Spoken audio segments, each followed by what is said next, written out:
Ace was gay. He like using lube. Chad, I just want to say I love y'all so much. Thank y'all so much for having me in here today. Scream, yo.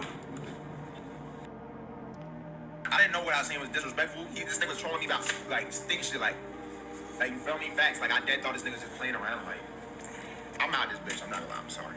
That shit threw me. I'm gonna keep it a stack. I'm out this bitch. I'm not gonna lie. I'm good. There is so much going on in the scene to unpack. I genuinely have been fascinated with the way that the heterosexual community has been engaging this conversation about DL men being in the closet, questioning men's sexuality, particularly with Black heterosexual men and women. One thing that's very clear watching these conversations play all year on social media is that when people say it's 2025, no one cares about if you're gay, that's simply not the truth. And particularly for Black men, the stakes for this couldn't be anything further from the truth. On the surface, I think it's very important that people's boundaries are respected. I think it's very admirable that at Ace's age, he has a clear conception of what his boundaries are and they're derived out of the way he respects himself. I think that he could have done one or two things. He could have said, hey, I don't play around like that. Or he could have done what he done was just removed himself from the situation. From watching Love Island, one thing that I did realize is that Ace is very vigilant about the way people perceive his manhood and masculinity. I think that shows up in a variety of ways. I think that's one of the reasons why the high stuff bothers him so much is because he sees it as people seeing him as less of a man. So just the insinuation or even the joke of him being gay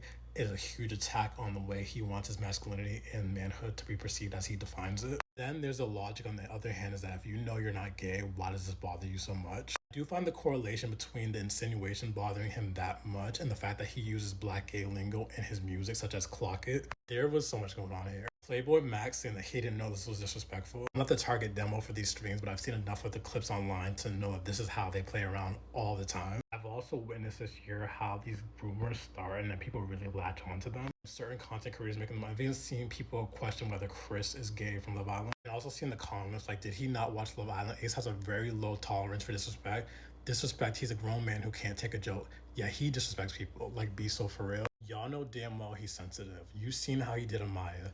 Mr. President doesn't tolerate disrespect. It also does make me realize like Black men do not really have the space to be in between these conversations where they're either gay or straight, and once people perceive you as gay, there's no wiggle room out of that. Let me know in the comments what y'all thought about watching this clip between Ace and Plaqueboy Max.